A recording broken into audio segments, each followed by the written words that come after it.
Soyez rassurés, les notes que j'ai prises sont plus importantes que ce que je vais vous dire. Chers amis, chers camarades, mesdames, messieurs, je remercie d'abord les 300 participants à ces 2 journées, de même que l'ensemble des intervenants, qu'ils soient intervenus à titre personnel ou en tant que représentants d'institutions, notamment l'Observatoire de la laïcité, avec lequel, aussi bien comme institution qu'avec Nicolas, j'ai des relations d'amitié et de coopération. Je me suis convaincu au cours de ces 2 jours, mais je le pensais déjà, qu'être laïque n'interdit ni d'être intelligent, ni de faire preuve de lucidité.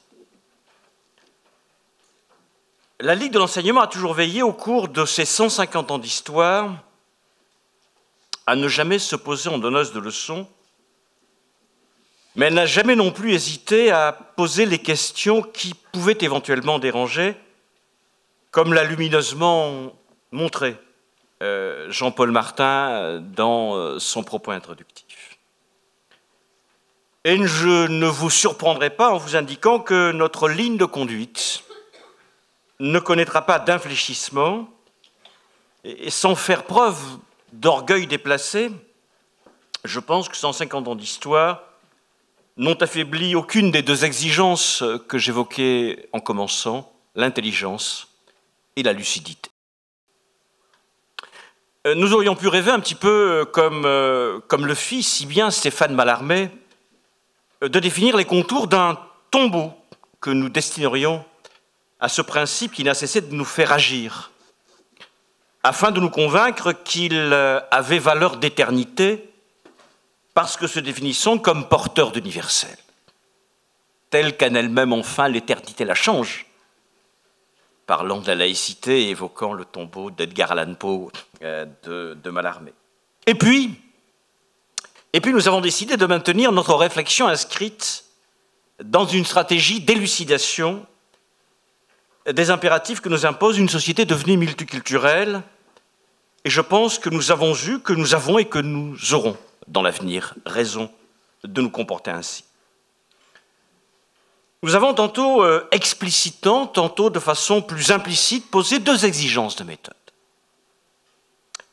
Nous sommes d'abord convaincus qu'il n'est pas concevable d'aborder la question laïque sans emprunter ce chemin sombre qui mène à la justice, dont parlait Jean Jaurès, sans tenir pour évidente la liaison entre la dimension laïque et la dimension sociale de la République, comme le rappelait Jean-Paul Delahaye dans son propos d'hier, voire, mais cela est une évidence, sa dimension démocratique.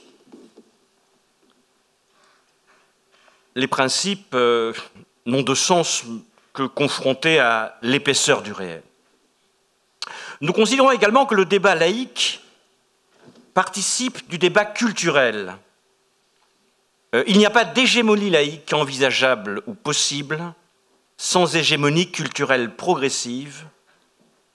Et je pense à ce sujet que ce que nous avons débattu ce matin est de nature à éclairer sur l'exigence de cette reconquête d'une hégémonie progressive qui nous permettrait éventuellement d'avoir cette hégémonie laïque que j'appelle de mes voeux.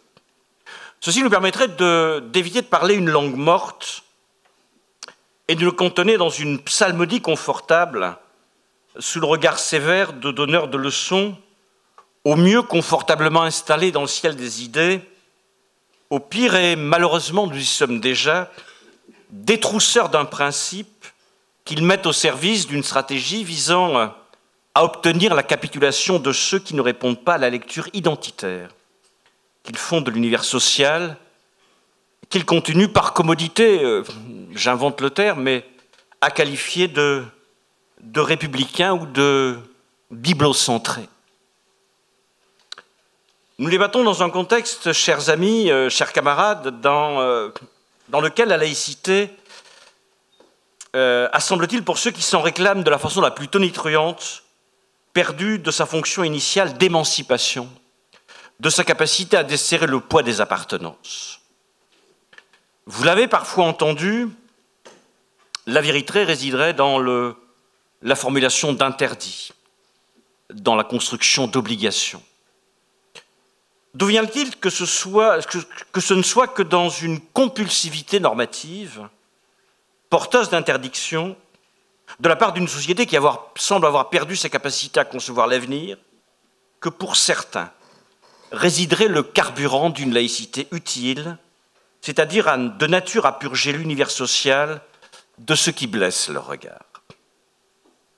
Un début d'explication réside dans le sentiment qu'un cadre légal pourrait permettre de renforcer une stratégie d'émancipation.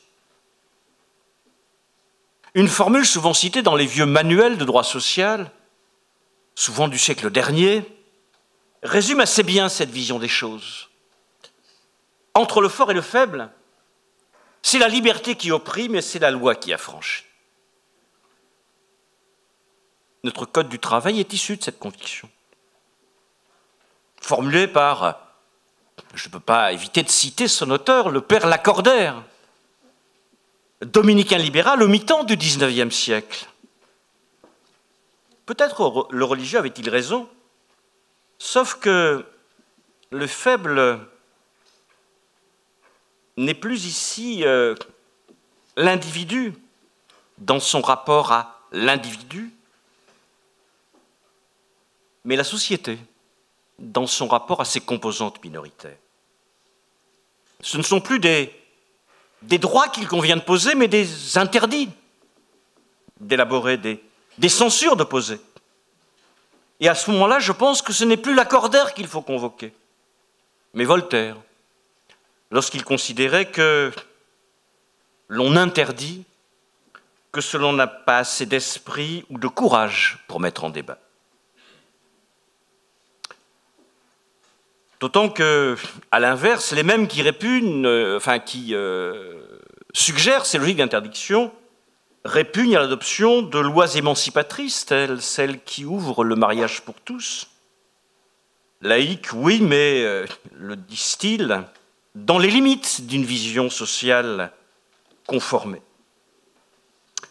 Si nous voulons éviter un enfermement dans un entre-soi médiocre et inutile, il importe que nous apprenions à créer du commun, ainsi que l'a martelé hier matin Edoui Plenel et que l'a rappelé aujourd'hui Nicolas Cadenne.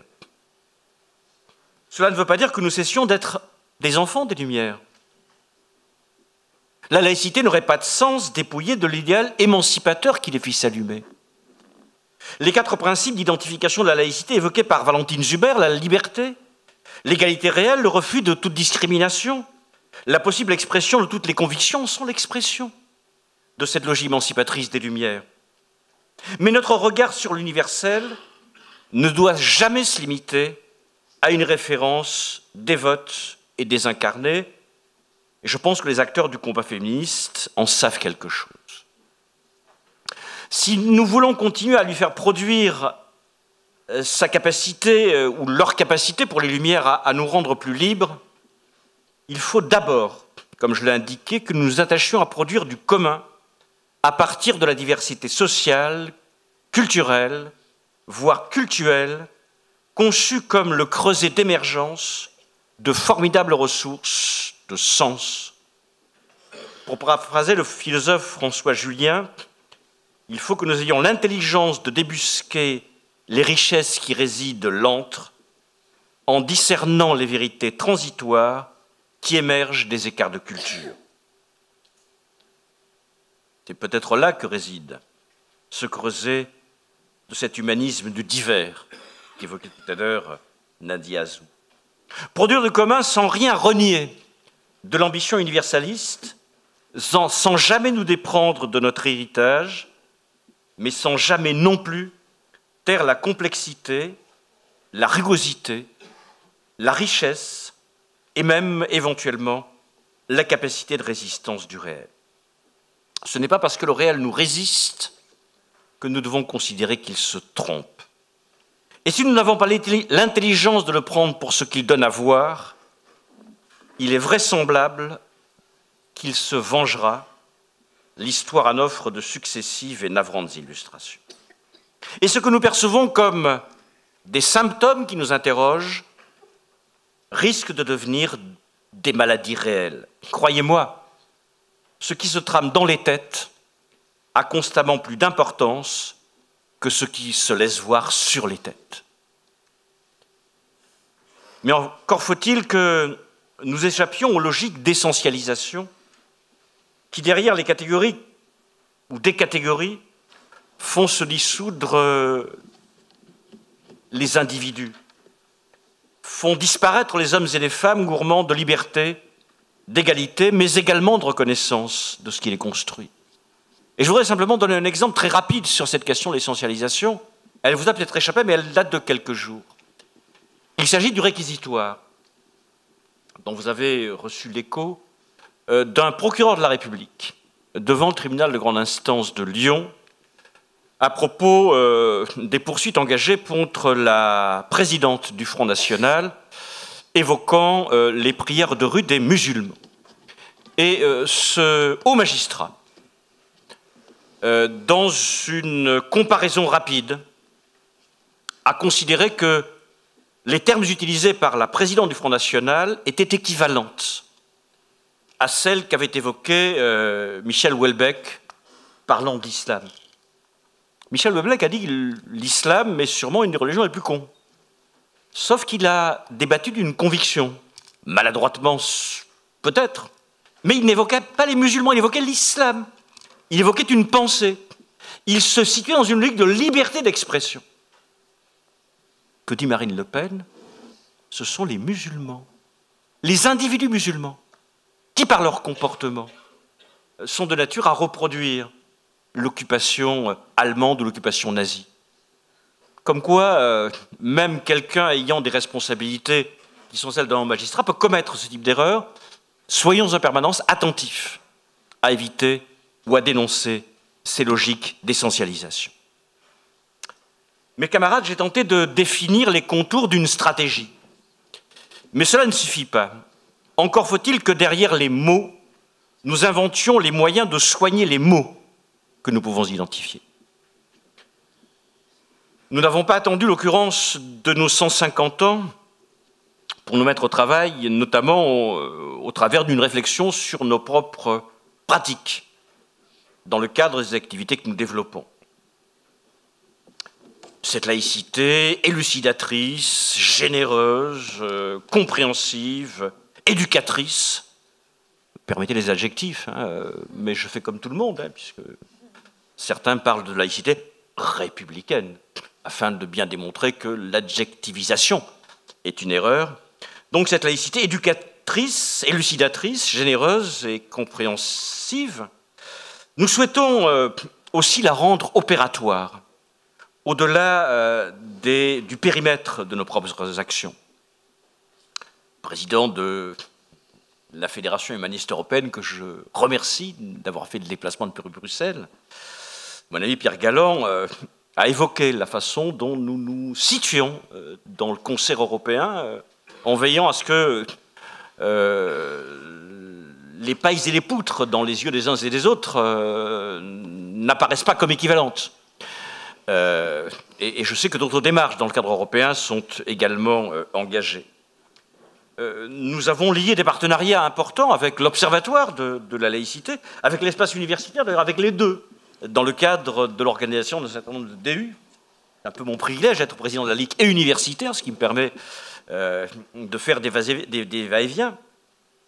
Cela nous a conduit également à envisager la conception, à concevoir même, je pense déjà, dans une fidélité à notre statut de mouvement d'éducation populaire, l'organisation dans le laboratoire de la laïcité, de la diversité, aux ambitions de Think Edutang, enfin Indutang, vous traduirez vous-même, lieu de réflexion, mais aussi lieu d'élaboration et de formation. Des informations plus précises vous seront communiquées. Disons que le comité scientifique commence à se constituer. Chers amis, et j'en aurais terminé, chaque époque génère ses idées reçues. Chaque événement suscite la recherche de réponses simples. Mais cela ne doit pas nous conduire, comme je l'ai déjà précisé, à renoncer à la complexité. Chercher la vérité, tel est notre courage, telle est notre ligne de conduite, en nous évitant de faire écho, je redis ce que disait Louis Plenel hier, mais ma fidélité jaurétienne m'interdit de conclure autrement qu'en citant Jaurès, nous interdit nous amène plutôt à nous situer dans une logique qui nous évite de faire écho aux applaudissements imbéciles et aux nuées fanatiques, mais surtout, je pense, que la démarche de laïcité que nous avons engagée, que nous approfondissons, peut être de nature à nous prémunir contre les postures un peu rances de quelques intellectuels autoproclamés, peut-être de quelques analphabètes, pour ne pas évoquer des imbéciles sans surmoi, brunis sous les médias, comme d'autres sont blanchis sous le harnais. Si nous parvenions véritablement à maintenir cette capacité à rester debout et à aider nos concitoyens à rester debout, je pense que nous aurions réalisé une part importante de l'œuvre qui nous est impartie. Merci.